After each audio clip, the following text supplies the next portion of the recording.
NCERT RIE में तरह तरह के टीचर एजुकेशन के फील्ड के कोर्स होते हैं। एक मान लो 2 साल का बीएड है जिसके रिगार्डिंग डिटेल में हम समझेंगे। फिर एमएड होता है 2 साल का, बीएड एमएड इंटीग्रेटेड वाला ऑप्शन होता है। ये काफी अच्छा ऑप्शन है, सभी कैंडिडेट्स को एक्सप्लोर करना चाहिए जो पोस्ट ग्रेजुएशन कर चुके हैं।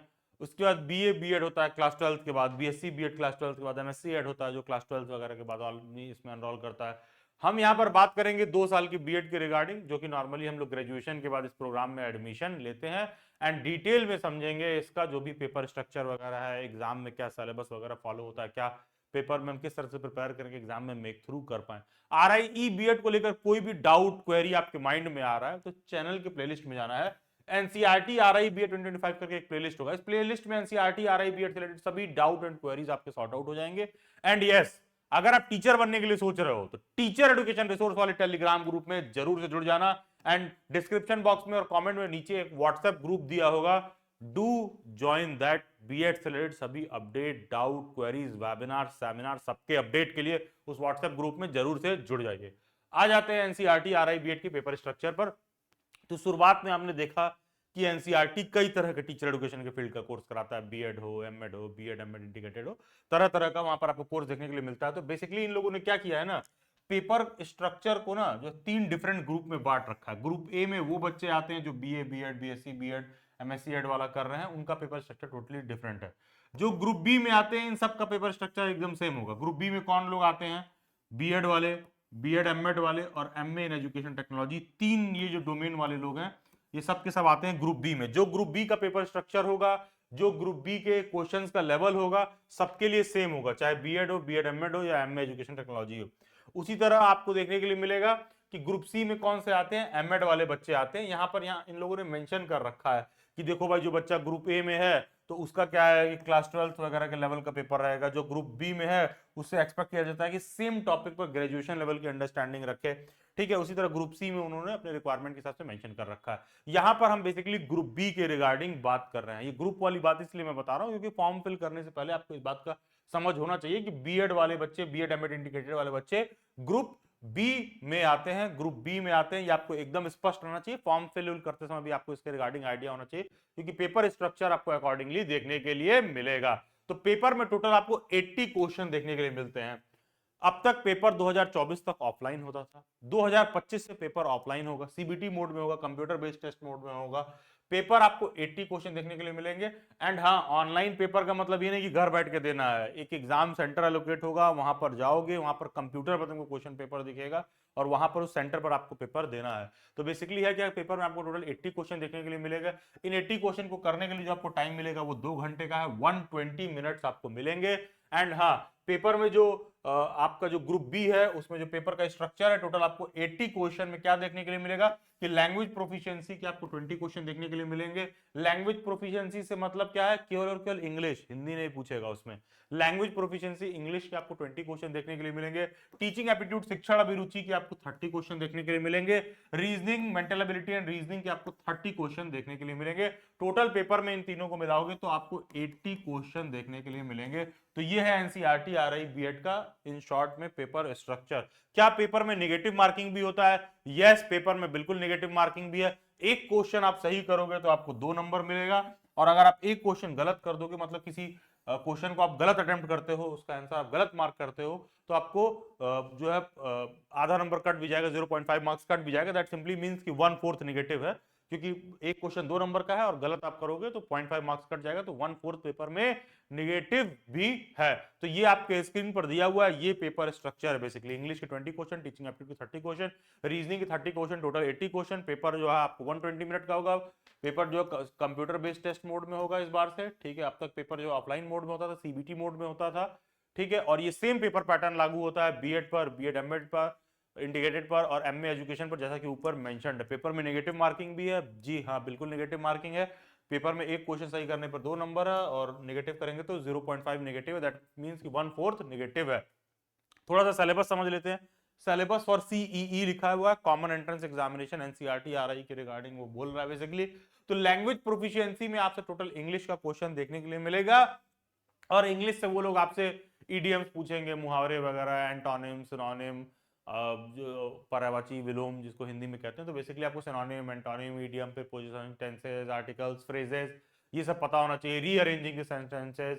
तो इस तरह के बेसिक क्वेश्चन देखने के लिए मिलेंगे। एक पैसेज देखने के लिए मिलेगा जहां पर आपको, जैसे मान लो कि लेट से कि तो मान लो कि यही एक पैसेज दिया हुआ है, उस पैसेज में क्या रहेगा, यहाँ पर ब्लैंक रहेगा, ठीक है, यहाँ पर ब्लैंक रहेगा कि यहाँ पर सुटेबल वर्ड फिल करिए। इस तरह के आपको ऑप्शन देखने के लिए मिलेगा। कोई सेंटेंस दिया रहेगा, उस सेंटेंस में क्या एरर है ये फाइंड आउट करना रहेगा। तो इंग्लिश के इस तरह के क्वेश्चंस आपको देखने के लिए मिलेंगे। उसी तरह टीचिंग एप्टीट्यूड में आपको इंटरपर्सनल और इंट्रापर्सनल स्किल्स के रिगार्डिंग पूछेगा, डिजिटल इनिशिएटिव्स एंड पेडागोजी से रिलेटेड पूछेगा, एनईपी 2020 न्यू एजुकेशन पॉलिसी 2020 से रिलेटेड क्वेश्चन पूछ रहे हैं। एक जो नया इस साल इन्होंने ऐड कर दिया एनसीएफ, ऐड कर दिया एनसीएफ 2023। बेसिकली ये क्या होता है कि जो करिकुलम फ्रेमवर्क है, ठीक है, ये आप क्या करते हो कि बेसिकली बीएड में एडमिशन लेने के बाद पढ़ना होता है, ठीक है, बीएड में एडमिशन लेने के बाद आप लोग पढ़ते हो, लेकिन अभी एनसीएफ पूछ रहे हैं तो एनसीएफ 2023 से हो सकता है क्वेश्चन आपको देखने के लिए मिल जाए। तो ये इस बार पेपर में आपको देखने के लिए मिलेगा। General awareness on contemporary issues pertaining to school education. अब ध्यान दो, यहाँ लिखा है जनरल अवेयरनेस, ठीक है, तो इसका मतलब है कि पेपर में ना 2-3 बेसिक जनरल अवेयरनेस से क्वेश्चन आपको देखने के लिए मिलेंगे, जो कि टीचर एजुकेशन के फील्ड से रिलेटेड अमूमन रहेगा। इंटरेस्ट इन टीचिंग, तो जो भी टीचिंग को लेकर आपकी अंडरस्टैंडिंग होनी चाहिए, जो शिक्षण अभिरुचि है, उसके क्वेश्चन आपको देखने के लिए मिलेंगे, टोटल 30 क्वेश्चन। फिर रीजनिंग एबिलिटी, रीजनिंग से कोई बहुत ज्यादा कठिन टॉपिक इन लोगों ने नहीं इंक्लूड कर रखा है, बहुत बेसिक टॉपिक है। कोई ऐसा है जो mental ability and reasoning background का नहीं है, केवल इन टॉपिक्स को भी प्रैक्टिस कर ले तो भी उसका काम बन जाएगा, जितना उसकी स्क्रीन पर लिखा हुआ है। Jumbling, analogy, odd one, arranging the statement in sequential form, statement conclusion question आपको देखने के लिए मिलते हैं, सिलोगिज्म देखने के लिए मिलता है, लॉजिकल प्रॉब्लम आपको देखने के लिए मिलता है, मिसिंग नंबर देखने के लिए मिलता है, ऑड वन आउट देखने के लिए मिलता है। तो जितना स्क्रीन पर सिलेबस दे रखा है इसका आप स्क्रीनशॉट ले लीजिए, इतना आप प्रिपेयर कर लीजिए, more than sufficient NCERT RI BEd में सिलेक्शन के लिए। पेपर स्ट्रक्चर के साथ साथ आपको ये भी समझ में आना चाहिए कि इसका मेरिट बेसिकली कैसे बनता है, फाइनल रिजल्ट कैसे बनेगा, कैसे एक बच्चे का रैंकिंग वगैरह डिसाइड होता है, ठीक है। तो ये जो भी आप पेपर दे रहे हो, ध्यान दीजिएगा, केवल और केवल 60% वेटेज ये लोग देंगे आपके एंट्रेंस एग्जाम के बेसिस पर। ये जो पीछे मैंने एंट्रेंस एग्जाम का फॉर्मेट और सिलेबस बताया, इसका केवल और केवल 60% वेटेज है, केवल और केवल 60% वेटेज है, ठीक है, केवल और केवल 60% वेटेज है एंट्रेंस एग्जाम का।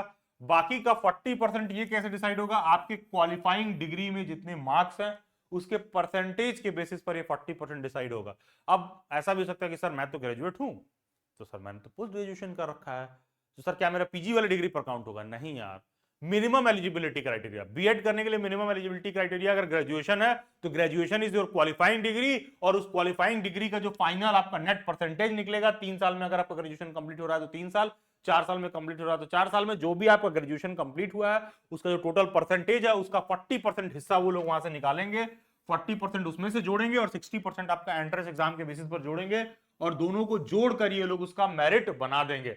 अगर आप बीएड एमएड इंटीग्रेटेड कर रहे हो तो बीएड एमएड इंटीग्रेटेड करने के लिए मिनिमम एलिजिबिलिटी रिक्वायरमेंट क्या होता है कि आपका पोस्ट ग्रेजुएशन होना चाहिए। तो इन दैट केस आपका फाइनल जो एग्रीगेट स्कोर है वो किस पे बेसिस पर डिसाइड होगा, पीजी में जो भी आपका मार्क्स है, क्योंकि आप वहां पर क्वालिफाइंग डिग्री पोस्ट ग्रेजुएशन है। तो बेसिकली जो क्वालिफाइंग डिग्री है, जो मिनिमम एलिजिबिलिटी रिक्वायरमेंट है उस डिग्री को परस्यू करने के लिए, उसका परसेंटेज देखा जाएगा, उसमें से 40% निकाला जाएगा, प्लस एंट्रेंस एग्जाम का 60% का जो मेरिट बनेगा उससे कुल मिला के एक एग्रीगेट स्कोर बनेगा, उस पे फाइनल मेरिट डिसाइड होता है। इस बात का चिंता करने की जरूरत नहीं है कि सर मेरा ग्रेजुएशन में परसेंटेज कम है, ये है वो, हमको तो दिक्कत हो जाएगा। अबे यहाँ पर एंट्रेंस एग्जाम में एक क्वेश्चन भी अगले से ज्यादा करोगे ना, 1 से 2 क्वेश्चन भी ज्यादा करोगे तो उसका पूरे ग्रेजुएशन का जो एग्रीगेट में जो भी परसेंटेज है उसको तुम आराम से बीट कर लोगे। तो उसको लेकर बहुत ज्यादा चिंता नहीं करना है। और क्या लिखा है, कहीं ऐसा हो गया कि मान लो 2 बच्चों का आपस में टाई हो गया, दोनों के बराबर मार्क्स है, तो कैसे डिसाइड होगा? Tie cases will be decided by scores of teaching aptitude test. फिर तुमको देखेंगे कि तुम्हारा टीचिंग एप्टीट्यूड में किसका ज्यादा है, किसकी शिक्षण अभिरुचि को लेकर किसकी समझ ज्यादा है, जिसकी समझ ज्यादा है उसको प्रायोरिटी में ऊपर रखा जाएगा, ठीक है। Further tie will be decided on the basis of age. And हाँ, 100% एश्योर्ड सिलेक्शन के लिए, बेस्ट प्रिपरेशन के लिए गूगल के प्ले स्टोर में जाओ, डेली बाइट्स का ऐप इंस्टॉल करो, one of the best content material आप एक्सेस कर सकते हो, जिसमें फिलहाल 50% ऑफ भी चल रहा है। Daily bytes dedicated oldest faculties ने इसको डिजाइन किया है, सभी एक्सपीरियंस फैकल्टीज ने इसको डिजाइन किया है, एंड इसमें आपको बहुत अच्छा नोट्स, स्टडी मटेरियल देखने के लिए मिल जाएगा, रिकॉर्डेड लेक्चर आपको देखने के लिए मिल जाएगा, आपको मॉक टेस्ट देखने के लिए मिल जाएगा। तो ये कंप्लीट पैकेज है अपने आप में, 50% ऑफ भी चल रहा है, इसमें आपको notes, mock test and recorded lecture. तो ये कंटेंट लेने के बाद you will feel satisfied, and जितना इसमें बताया गया है वो आरआई बीएड के प्रिपरेशन के लिए अपने आप में सब कुछ संपूर्ण है। सभी बातों को, सभी टॉपिक्स को ढंग से इसमें कवर किया गया है। जितना इस पर्टिकुलर कंटेंट में आपको प्रोवाइड किया गया है उतना आप अगर टोटल भी कर लेते हैं तो एनसीईआरटी आरआई बीएड में सिलेक्शन के लिए पर्याप्त है। That will be all. Thank you, बहुत सारी शुभकामनाएं। नीचे दिए गए व्हाट्सएप ग्रुप से जरूर जुड़ जाइएगा। बेस्ट विशेष।